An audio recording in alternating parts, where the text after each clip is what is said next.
अस्सलामुअलैकुम, नमस्कार, आदाब। मेरा नाम है शाहजुद्दीन और मैं प्रबोधन एजुकेशन में आपका स्वागत करता हूँ। ये हमारी प्राचीन भारत में यूजीसी नेट की टर्मिनोलॉजी चल रही है। ये उसी वीडियो का जो है उससे नेक्स्ट पार्ट है जो है हम आगे करने जा रहे हैं। तो पिछली वीडियो में मैंने आपको बता दिया था कि एक देश और राष्ट्र में क्या फ़र्क होता है और जो है भारतवर्ष का नाम जो है भारतवर्ष कैसे पड़ा। आज जो है हम बात करेंगे कि हिंदुस्तान क्या है, इंडिया क्या है, इंडिया वर्सेस भारत की जो डिबेट वर्तमान में चल रही है क्या सही है क्या नहीं है, उस कॉन्टेक्स्ट को लेकर भी हम जो है पूरी बात करेंगे। तो आज का जो हमारा टॉपिक है वो है भारतवर्ष का जो है नेक्स्ट पार्ट, उसी वीडियो का नेक्स्ट पार्ट है। अगर आप पहली बार हमारी वीडियो पर विजिट कर रहे हैं तो आप जाके प्रीवियस वीडियोस देखें। हम जो यूजीसी नेट का सिलेबस एक क्रमबद्ध तरीके से पढ़ा रहे हैं, साथ में जो है DSSS और सारे अन्य एग्जामों के लिए भी जो है ये उपयोगी है। तो ये जो हमने पूरे डायरेक्ट सिलेबस यूजीसी नेट्स के वहाँ से ही उठाया, सिलेबस से ही उठाया हुआ है। तो आज का जो हम सबसे पहले ऋग्वेद है, ऋग्वेद में जो है भरत कबीला का उल्लेख है। ठीक है, ध्यान रखना, भरत कबीला। और भरत कबीले का जो राजा होता है उसका नाम होता है सुदास। अब सुदास क्या करता है, सुदास को जो अपने पुरोहित चुननी होती है, राजपुरोहित जो चुनना होता है, तो इनके दरबार में दो होते हैं, एक वशिष्ठ होता है, विश्वामित्र होता है। तो वो विश्वामित्र को हटा देते हैं, उसकी जगह हटाने की जगह उसे ना चुन के किसे ले लेते हैं, वशिष्ठ को ले लेते हैं। अब इस बात से विश्वामित्र जो है बहुत नाराज हो जाता है उनसे, भाई हटा दिया मेरी जगह वशिष्ठ को ले लिया। ठीक है, तो जब इस बात को जो है गुस्सा उस्सा ये हो जाते हैं तो वशिष्ठ को ले लिया जाता है। ये क्या करते हैं, ये आ जाते हैं और जो है धीरे धीरे आगे करके जो है विश्वामित्र सेना एकत्रित करते हैं। तो 10 कबीलों को एक साथ लेके आते हैं। ठीक है, कितने कबीलों को, 10 कबीलों को। ध्यान रखना, कितने कबीलों को, 10 कबीलों को एक साथ लेके आए, जिसमें से 5 तो आर्य थे और 5 अनार्य थे। ठीक है, अब 5 आर्य में देखो, पेपर में यहाँ से प्रीवियस ईयर में जो है प्रीवियस ईयर में यूजीसी नेट में सिलेबस में पूछा जा चुका है कि 5 आर्य जातियों के नाम पूछे जा चुके हैं, वो कौन कौन से थे। ठीक है, मुझे अभी याद तो नहीं आ रहा, त्रिस्सु भी शायद उसमें, त्रिस्सु भी थी शायद उसमें। तो 5 जो है अनार्य जिनकी जो जनजातियाँ मैं आपको जो है बता दूंगा बाद में, और 5 अनार्य हैं। तो इन जो है 5 को और 5 को मिला के 10 लोगों को करा, तो इसीलिए इसे क्या कहा गया, 10 राज्य युद्ध या फिर 10 राजाओं का युद्ध। क्योंकि एक तरफ जो था 10 राजा मिलकर लड़ रहे थे और दूसरी तरफ एक अकेला राजा भरत कबीले का जिसका नाम था सुदास, वो उन 10 राजाओं के खिलाफ अकेले लड़ रहा था। इधर विश्वामित्र जो है इन 10 राजाओं के साथ थे। तो ये रावी नदी है, रावी नदी को जो है परशुनी कहा गया। पेपर में कितनी बार पूछा गया, रावी नदी को क्या कहा गया, झेलम नदी को क्या कहा गया, व्यास नदी को क्या कहा गया, सतलुज नदी को क्या कहा गया। व्यास को विपाशा कहा गया, प्रीवियस वीडियो में बता चुका हूँ, सतलुज को शतुद्री कहा गया था। तो इनके बीच में जो है बैटल होती है, उस बैटल में जो विजयी होता है वो कौन होता है, राजा सुदास होता है। राजा सुदास इनकी 10 के 10 राजाओं की सेनाओं को संयुक्त रूप से जो है डिफीट कर देता है। तो डिफीट करने के बाद जो विजय किसकी होती है, राजा सुदास की होती है। तो राजा सुदास जो है संस्थापक होता है। देख लेना भारत, यहीं से आपने भारत तो मैंने आपको बता चुका भारत के कॉन्टेक्स्ट में क्या होता है। तो आप देख लिया आपने, दशराज्य युद्ध क्या होता है, 10 राजाओं के युद्ध क्या लड़ा गया था कि एक तरफ जो है 10 सेनाएं लड़ रही हैं, दूसरी तरफ एक अकेला राजा सुदास लड़ रहा है, उनकी जो संयुक्त सेनाओं को मिलकर जो है परास्त कर देता है। अब भरत कबीले के बारे में कहेंगे आगे। भरत कबीला और जो पुरु कबीला होता है, इनके बीच में जो है संबंध, वैवाहिक संबंध स्थापित हो जाते हैं। आगे चल के हम देखते हैं, कुरु भी देखेंगे, कुरु का जो क्षेत्र होगा। ठीक है, और ये भरत कबीला और पुरु मिलके क्या बन जाता है, कुरु। ध्यान रखना, भरत कबीला और ये पुरु मिलके क्या बनेंगे, कुरु। अब कुरु का जो निवास स्थान है वो कुरुक्षेत्र है। क्या है, कुरुक्षेत्र। कुरुक्षेत्र वर्तमान में हरियाणा है। हस्तिनापुर सुनाई होगा आपने, राजधानी मेरठ है, और यहीं की जो है कथा महाभारत को जो है केंद्र में रख के गढ़ी गई है। ध्यान रखना, ये बात बहुत इंपॉर्टेंट है। ये इसी को केंद्र में रख के जो है महाभारत की कथा गढ़ी गई है। इनके बीच में वैवाहिक संबंध होते हैं और भरत और पुरु आपस में मिलते हैं, मिलके बनते हैं कुरु। कुरु की कैपिटल हस्तिनापुर जो वर्तमान मेरठ में, इसी को केंद्र में रख के कथा महाभारत लिखी गई है। निवास स्थान जो है कुरुक्षेत्र यानी हरियाणा है। इसकी जो कैपिटल होती है इंद्रप्रस्थ होती है। ठीक है। और यही जो है हस्तिनापुर से अलग जो है पांडवों को राज्य के तौर पर दिया जाता है, जो वर्तमान में दिल्ली होती है। कभी बताऊंगा मैं आपको दिल्ली का इतिहास भी, प्राचीन काल से लेकर आधुनिक काल तक दिल्ली के नाम, ठीक है। इंद्रप्रस्थ, शाहजहानाबाद आ गया, दिल्ली, ढिल्ली लेके सब बताऊंगा मैं आपको दिल्ली के नाम भी। तो अब आप देख लिया, अब भारतवर्ष आपने देखा, भारतवर्ष क्या है, कश्मीर से लेके तमिल प्रदेश, तो यानी कश्मीर से लेके तमिल, तमिल की जगह यहाँ पर कन्याकुमारी भी लिख सकते हो, क्योंकि जो है कन्याकुमारी बिल्कुल तमिल में ही आता है, सबसे नीचे की साइड में जो है कन्याकुमारी आता है, तो आप कन्याकुमारी जो है लिख सकते हैं तमिल प्रदेश से। तो कश्मीर से लेके कन्याकुमारी तक जो जितना भी है भारतवर्ष के अंदर आता है। मैंने आपको बताया था कि भारतवर्ष के 9 भाग हैं। सबसे पहले मैंने आपको 7 द्वीप बताए थे, जिसमें मैंने आपको प्लेन्स्कोच, पुष्कर, ठीक है, जम्बू द्वीप बताया था। उन जम्बू द्वीप के बाद में मैंने जम्बू द्वीप को मैंने आपको बताया था कि जम्बू द्वीप के अंदर ही भारतवर्ष आता है, और जम्बू द्वीप के अंदर क्या होना था, भारतवर्ष। और भारतवर्ष के कितने भाग हैं, 9 भाग बताए गए हैं। आप देखना चाहें तो इन्हें भी देख सकते हैं, यहाँ से भी पेपर में क्वेश्चन अभी तक शायद पूछा नहीं गया है, क्योंकि मुझे मिला नहीं है। इंद्रदीप यूजीसी नेट में नहीं मिला, बाकी और जगह पे हो सकता है।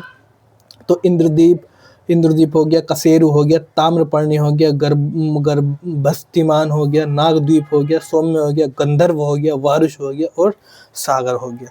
तो ये मत्स्य पुराण से हमें मिलता है। उसके अलावा मैंने जो 7 द्वीप बताए थे वो भी हमें कहाँ से मिलते हैं, मत्स्य पुराण से मिलते हैं। और भारतवर्ष ये जम्बू के अंदर ही, यानी एशिया में ही आता है भारतवर्ष, ठीक है। अब ध्यान रखना, जम्बू द्वीप में ही क्या आता है, भारतवर्ष, ठीक है। जम्बू द्वीप में क्या आता है, भारतवर्ष के 9 भाग हैं, ना कि जम्बू द्वीप के। भारतवर्ष के जो है कितने भाग हैं, 9 भाग, ना कि जम्बू द्वीप के। तो आपने देख लिया भारतवर्ष के जितने भी ये भाग हैं, इन्हें देख लेते हैं। अब जो है हम नीचे देखते हैं, अब हमारी बात चलती है कि भारत का नाम जो है हिंदुस्तान कैसे पड़ा, भारत का नाम जो है इंडिया कैसे पड़ा, और वर्तमान में भारत वर्सेस इंडिया की डिबेट है तो है क्या। सबसे पहले हम देखते हैं पर्शिया। अब पर्शिया क्या होता है, पर्शिया जो कहते हैं ईरान को। देखो कई ऐसे देश हैं, जैसे बर्मा, आज का जो म्यांमार है उसे बर्मा कहते थे, ठीक है। एक दिलमुन नाम आता है, बहरीन को पेपर में पूछा जा चुका है, दिलमुन किसे कहते हैं, बहरीन को कहते हैं, ठीक है। मेलुआ किसे कहते हैं, तो ये टर्म जो है पूछे जा चुके हैं, प्राचीन नाम है। तो पर्शिया जो है उस टाइम पे ईरान को कहते थे, और ईरान के लोग जो है सा बोलते थे, तो उनके मुंह से हा निकलेगा। अगर वो क्या बोलेंगे, सा बोलेंगे, तो उनके हाँ बोलते थे। अब भारत जो है सिंधु नदी के इधर की साइड है, तो इसलिए जो वो सिंधु बोलते थे तो उनके मुंह से ऑटोमेटिकली हिंदू निकलता था, ठीक है। जैसे वो क्या बोलेंगे सिंधु, तो उनके मुंह से सिंधु ना लिख के हिंदू निकलेगा, क्या निकलेगा, हिंदू। तो उसी हिंदू से हिंदुस्तान बन गया है, ठीक है। अब समझ गया, पर्शिया, ईरान के लोग जो है सा को हा बोल पाते थे। छठी क्लास में, बेसिक है बिल्कुल भाई, ये छठी क्लास में बताया हुआ है ये। सा हा सिंधु को हिंदू, इसलिए भारत का नाम क्या पड़ा, एक तो हिंदुस्तान पड़ गया। अब दूसरा जो है इंडिया कैसे पड़ा, देखो अब सिंधु नदी को इंग्लिश में जो है इंडस कहते हैं। हमने हड़प्पा सिविलाइजेशन को अब इंडस सिविलाइजेशन क्यों कहते हैं, इसीलिए कहते हैं क्योंकि इसके अधिकांश स्थल जो है इंडस नदी के किनारे में मिले हुए हैं। अब ग्रीक लोग जो थे, यूनान लोग थे, वो सिंधु को क्या कहते थे, इंडस।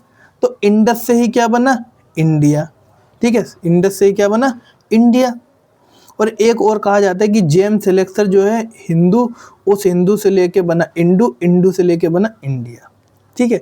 लेकिन जो सर्वमान्य मत है वो अब ये याद रखना, पर्शिया वाले लोग जो है सा को हा पढ़ते थे, इसलिए वो सिंधु बोलते थे, उनके मुंह से हिंदू निकलता था। और सिंधु के इस तरफ लेने वाले को उन्होंने कहा हिंदुस्तान, ठीक है। तो सिंधु नहीं बोल पाए, उनके हिंदू निकल पाए। अब दूसरा टर्म जो है सिंधु यानी इंडस, सिंधु को इंग्लिश में कहते हैं, सिंधु रिवर को इंग्लिश में इंडस कहते हैं, INDUS, इंडस। इंडस को मैं बार बार इसलिए बता रहा हूँ ताकि आपको जो है कोई कंफ्यूजन ना हो। इंडस को इसलिए इंडिया निकला और इससे जो है इंडिया बन गया। अब सवाल ये उठता है कि संविधान में क्या लिखा है। देखो संविधान के आर्टिकल जो फर्स्ट है वो क्या कहता है, इंडिया, ठीक है। India that is Bharat shall be a union of state, ठीक है।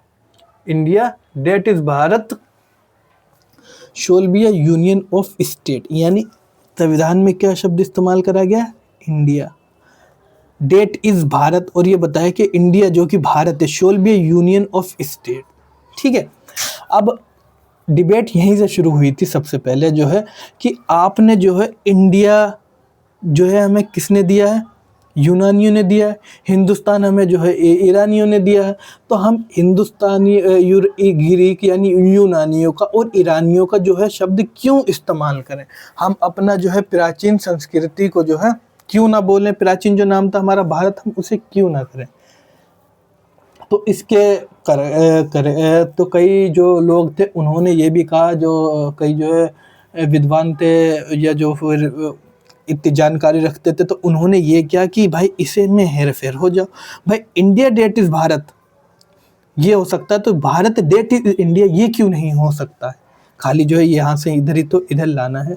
देखो हम जो है जो भी इतिहास लिखा गया है वो यूरोसेंट्रिक विचारधारा, आपको मैं बताऊंगा वर्ल्ड हिस्ट्री में आती है कि यूरोसेंट्रिक विचारधारा, जो भी दुनिया में जो भी महत्वपूर्ण गतिविधियां हुई हैं वो सारी किसे केंद्र में रख के लिखी गई हैं, यूरोप को केंद्र में रख के लिखी गई हैं। जो भी कहा गया है वो यूरोप को जो है केंद्र में रखकर कहा गया है, यानी विश्व में जो भी गतिविधि है उसमें जो है यूरोप को केंद्र में रख कर किया गया है। यूरोप, क्योंकि जब हमारा इतिहास भी अगर देखोगे वो सारा जो है अंग्रेजों ने शुरुआत में लिखा। आज जो हम देखते हैं पहले बीसी और एडी था, ठीक है, जिसे हमने पढ़ते बिफोर क्राइस्ट और एनोन डोमिनी था। आज जो है उसे भी हमने क्या कर दिया गया, कॉमन एरा करके और बिफोर कॉमन एरा, ठीक है, बी सी सी और बी सी किताब में आजकल हमें ज़्यादा फिर ये देखने को मिल रहा है। तो ये एक यूरोसेंट्रिक व्यू है, उन्होंने जो है केंद्र में देख के दिया गया। तो ये वो उन लोगों ने यही कहा था। अब आपके ऊपर है कि आप क्या मानते हैं। भाई हम तो भारत लिख दो, ठीक है, चाहे इधर कर दो, ठीक है, कोई नहीं पड़ता, क्या फ़र्क पड़ेगा, भारत को उठा के इधर कर दो, इंडिया को उठा के इधर कर दो, कुछ फ़र्क नहीं पड़ने का। लेकिन इसको लेकर जो है वाद विवाद बनता रहता है, ठीक है, लोग जो है डिबेट करते रहते हैं। तो आप जो है आपके अपने विचार हैं, आप स्वतंत्र रूप से मौलिक रूप से आप स्वतंत्र हैं कि आप क्या जो चुन सकते हैं, ठीक है। आप क्या हिंदुस्तान चुनना चाहेंगे, इंडिया चुनना चाहेंगे, भारत चुनना चाहेंगे, जो भी करेंगे। ये जो है मैं दूसरों के दिए हुए नाम है, जो हमारा है दिया हुआ है वो भारत ही है। अब आपके ऊपर मैं ये छोड़ता हूँ तो कि आप क्या चुनना चाहेंगे, इसका नाम क्या देना चाहेंगे भारत को, ठीक है।